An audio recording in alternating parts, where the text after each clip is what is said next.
नमस्कार, मैं हूं आपके साथ अनुष्का और आप देख रहे हैं खबर का सच। उत्तर पूर्वी दिल्ली के सीलमपुर विधानसभा से वरिष्ठ नेता मसूद खान ने खबर का सच से बात करते हुए किया सीलमपुर विधानसभा से चुनाव लड़ने का ऐलान। वरिष्ठ नेता मसूद खान पूर्व में सीलमपुर विधानसभा से आम आदमी पार्टी से लड़ चुके हैं चुनाव। कई उच्च पदों पर जिम्मेदारी निभाते आए मसूद खान ने इलाके की जनता से की आम आदमी पार्टी के उम्मीदवार को हराने की मांग। सुनिए क्या कहा मसूद खान ने। मेरा नाम मसूद अली खान है। अस्सलाम वालेकुम। और मैं एक्स एमएलए कैंडिडेट हूँ सीलमपुर विधानसभा से आम आदमी पार्टी का।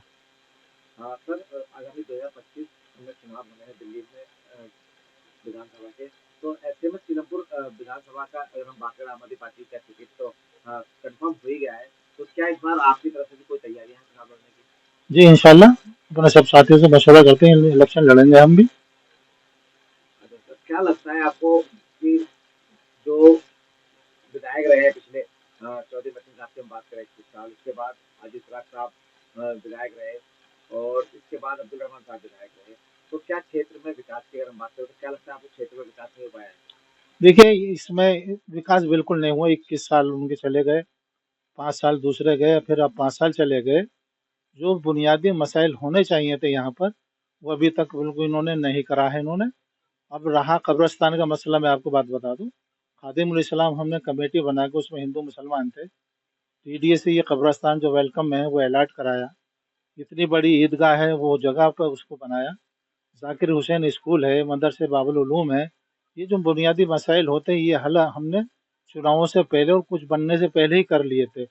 लेकिन ये झूठे वायदे करते रहे कि कब्रिस्तान दिला देंगे, अब 20 दिन में दिला रहे। रहमान भाई भी और चौधरी मतीन भी, उन्होंने यहाँ दूसरा कोई कब्रिस्तान नहीं दिलाया है, क्योंकि आबादी बहुत बढ़ रही है और ये कब्रिस्तान बहुत छोटा पड़ गया है। यहाँ इन्होंने सीवर भी बिल्कुल उबलते रहते हैं, न गंद रहता है, न पीने को साफ पानी मिल रहा है, न सीवर की सुविधा है। स्कूलों में अच्छी पढ़ाई नहीं है, स्कूलों की कंडीशन भी बेहतर नहीं है। गांधी हरिजन स्कूल था, उसे बिल्डिंग बनाने के लिए तोड़े हुए तो कई साल हो गए, 6-7 साल, अभी तक वो बिल्डिंग नहीं बनी। बच्चे को डिवाइड कर दिया गया स्कूलों में, वो बच्चे परेशान है। एक स्कूल में 100-100, 150-150 बच्चे बैठे एक एक क्लास में, तो पढ़ाई कैसे होगी? यार इन्होंने करा क्या है? ये सब झूठ बोलते हैं, विकास के नाम से कोई चीज़ नहीं है।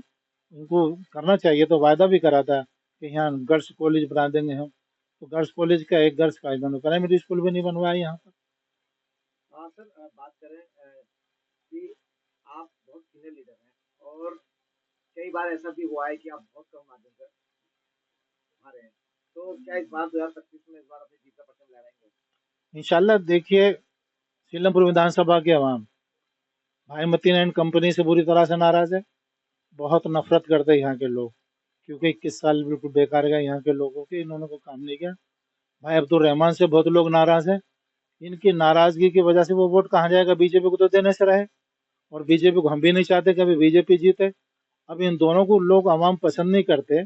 अब हमारा जैसा काम करने वाला आदमी जब आएगा जब भी तो हमें वोट देंगे, जब इनसे नाराज है तो कहाँ जाएगा? लोग परेशान हैं, इनसे कुछ नहीं है, लेकिन ये भागे फिर रहे हैं कि टिकट दे दो।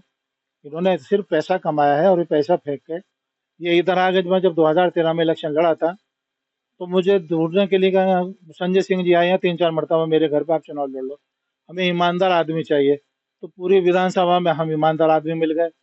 अब जब हमने काम किया 2014 में लोकसभा चुनाव में, आम आदमी पार्टी सीलमपुर विधानसभा जीत कर गई थी। 10 विधानसभा में हमने कहा था यहाँ से जिता के भेजेंगे। अब जब 15 में इलेक्शन आया तो कहने लगे मसूद भाई चौधरी मतीन पे बहुत पैसा है। उनका सर मैं तो आपके घर टिकट मांगने नहीं गया था, अब हमने काम किया है, हम भी जीत जाएंगे। लेकिन हमें ना देकर पैसे वाले पकड़ने लगे, फिर इसमें बेचने वालों को पकड़ने लगे। उनको फिर तो शरीफ आदमी नहीं चाहिए, लुच्चे गुंडे सब। वो राहत इंदौरी का जो शेर है कि लुच्चे गुंडों के करो कत्ल, कौन कब कौन सी सरकार में आ जाएगा। तो वो केजरीवाल जी ने वो करा, अब तो उन्हें सब कुछ वैसे ही चाहिए, पैसा हो कैसे भी आ जाए उनके पास। अच्छा सर, मेरा एक सवाल आपसे है कि सीलमपुर की जो आवाम है वो कहीं ना कहीं ये चाहती है या ये देखती है कि जब चुनाव आते हैं तो मसूद खान साहब नजर आते हैं। इस बीच मसूद खान साहब पब्लिक के पीछे नहीं रहते, तो ये भी कहीं ना कहीं एक शिकायत है लोगों की कि कंटिन्यूटी नहीं बना पाते, जब चुनाव आते हैं तभी नजर आते हैं मसूद खान साहब। देखिए चुनाव में की बात अलग है, वैसे भी मैं, मेरी जिंदगी यहीं चौहानबांगा जाफराबाद में कटी है और सारी जवानी यहीं खत्म हुई है। जो मुझे ब्याह शादियों में किसी का इंतकाल हो जा मिलने के लिए, बीमार है कोई तो मैं जाता रहता हूँ उन प्रोग्रामों में, उनके पास जाता हूँ, मैं मिलता हूँ, दुख दर्द में उनके साथ शामिल खड़ा रहता हूँ, खड़ा होता हूँ मैं। है कुछ मेरे भी मुखालिफ होंगे, ऐसी बात नहीं कि कहते हैं कि नजर नहीं आते, नजर नहीं आते।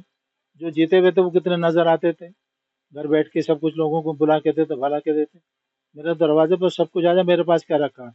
मैं सिर्फ लोगों को मोहब्बत लेने के लिए आते, मोहब्बत देता हूँ मैं, मुझे क्या देता हूँ? तो मुझे लोग पसंद करते हैं। आप भी बता रहे हैं कि हाँ मैं बहुत कम मार्जिन से हारा हूँ इलेक्शन।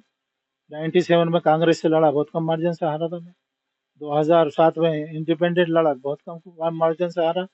और 2013 के इलेक्शन में मुझ जैसे गरीब आदमी को 13,000 वोट दे दिए। क्या पैसा मेरा खर्च हुआ था? कुछ भी नहीं हुआ था। तो लोग तो मुझे पसंद करते हैं, और वो मजबूरियों वो अलग बात है।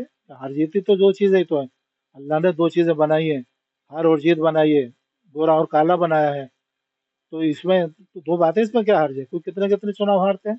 अच्छा, ये बताइएगा, देखिए कोरोना का एक टाइम पीरियड रहा, उसमें मरकज की बात निकल कर सामने आई थी कि मरकज पर ताला लगवा दिया गया, मौलाना साहब साहब पर इस आम आदमी पार्टी के केजरीवाल साहब के द्वारा मुकदमा तक दर्ज करा दिया गया। यही जो चौधरी जुबैर अहमद साहब है, ये चिल्ला चिल्लाकर अरविंद केजरीवाल के खिलाफ थे। आज अरविंद केजरीवाल की पार्टी में भी शामिल हुए, अरविंद केजरीवाल साहब ने इनको टिकट भी दिया।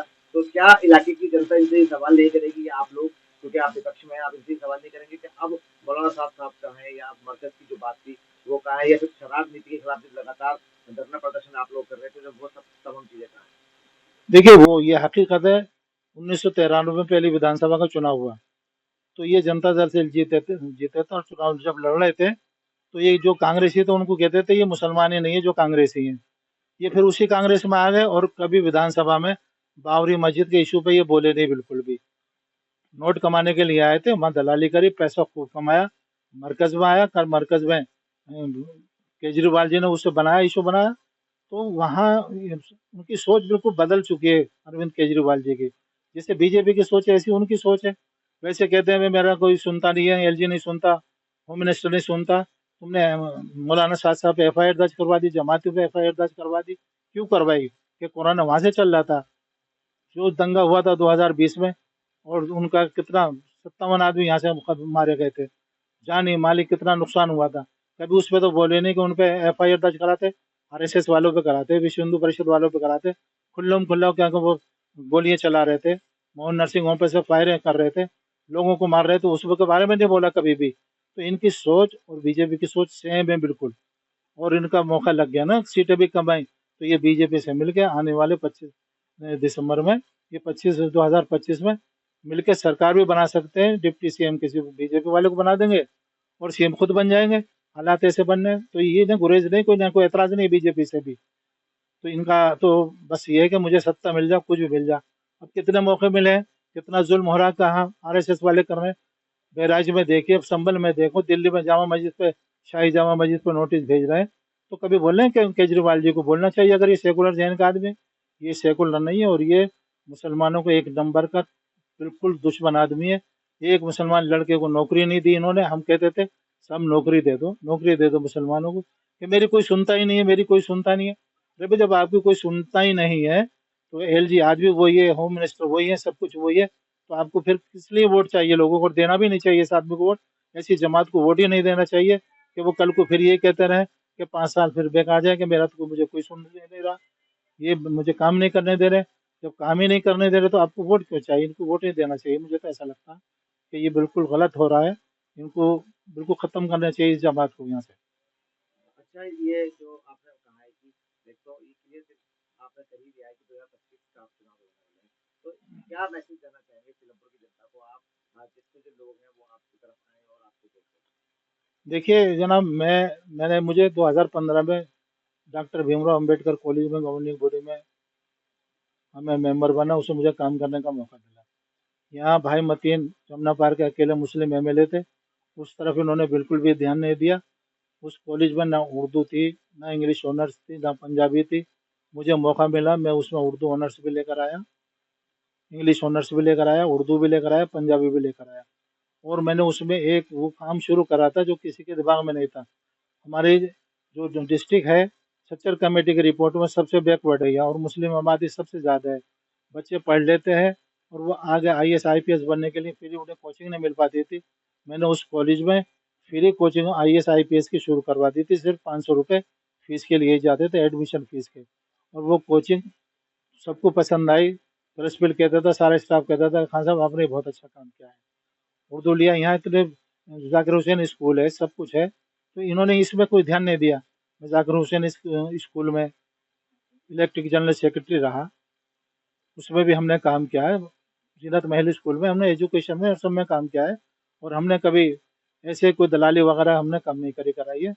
और अपने हमें मौका मिलेगा तो जब ये सरकारी मशीनरी दबाव डालती है मकान बनाने पे, थाने में, उसमें पैसे लेते हैं, दुनिया भर को परेशान करते हैं कौम को, हम वो बिल्कुल भी नहीं करने देने के, क्योंकि ये लोग नहीं बोलते बिल्कुल भी। यहाँ कितना भी जुल्म मुसलमानों पे हो जाए, बच्चों पे हो जाए, जुबान नहीं खुलती है इनकी। केजरीवाल जी की बात तो अलग रही, केजरीवाल भी नहीं खोलते बिल्कुल भी। हाँ सर, क्या लगता है आपको कि सीलमपुर विधानसभा में किन चीजों की कमी है? अगर आप जीत कर आते हैं तो क्या आपके जो काम है वो रहने वाले हैं? देखिए इसरार भाई, एजुकेशन है तो इंसान तरक्की कर लेगा। हमारी बच्चियां 12th तक यहाँ पढ़ती हैं, उससे आगे के लिए कोई गर्ल्स कॉलेज भी नहीं है। मुझे कामयाबी मिली तो इंशाल्लाह पूरी कोशिश करूंगा, गर्ल्स कॉलेज बनाऊंगा, और यहाँ स्कूलों की हालत में बहुत बेहतर करूंगा। कितने पार्क हैं सीलमपुर में, पार्कों पे मंदिर बना दिए गए हैं, उन पर कब्जा हो रहा है। और ऐसा नहीं है कि औरतें पार्कों में घूमने के लिए चली जाएं, वहाँ ताश खेले जाते हैं, चरस शराब पी जाती है पार्कों में। साथ ही पार्क में DDA का पार्क है, उस तरफ को इतना बड़ा पार्क है, कोई तवज्जो नहीं देता कि हरियाली नहीं है उसमें। बहुत गलत काम होते हैं, बिल्कुल क्या कि इतने नाजायज़ काम होते हैं कि बताना भी क्या कि शर्म आती है। तो यहाँ ना कोई विधायक कर रहा है कुछ, और ना कौंसलर करने को तैयार है। मैं अगर कामयाब मुझे अल्लाह ने कर दिया तो मैं यहाँ के पार्क सुधारूंगा, ताकि औरतें, बच्चे, लड़कियां बगैर किसी झिझक के, बिना खौफ के पार्कों में घूमने जाए, और यहाँ की गुंडागर्दी पर कंट्रोल किया जाए। जो चल रहा है वो बिल्कुल सही नहीं है, औरतों का निकलना मुश्किल है, मर्डर हो रहे हैं, सब कुछ हो रहा है, उस पर भी काबू लगेगा, और उसमें बोलेंगे हम कि भाई ये गुंडागर्दी चल रही है। हाँ, इस यहाँ बच्चों के खेलने के लिए कोई जगह नहीं है, तो उसमें स्पोर्ट्स कॉम्प्लेक्स बनवाने की पूरी कोशिश करेंगे हम कि वो यहाँ आना चाहिए, और यहाँ नवोदय स्कूल भी आना चाहिए, और सर्वोदय स्कूल भी यहाँ पर आना चाहिए। उसकी हमारी जद्दोजहद रहेगी, कोशिश करेंगे हम पूरी। इसी तरह की तमाम महत्वपूर्ण खबरों के लिए देखते रहिए खबर का सच।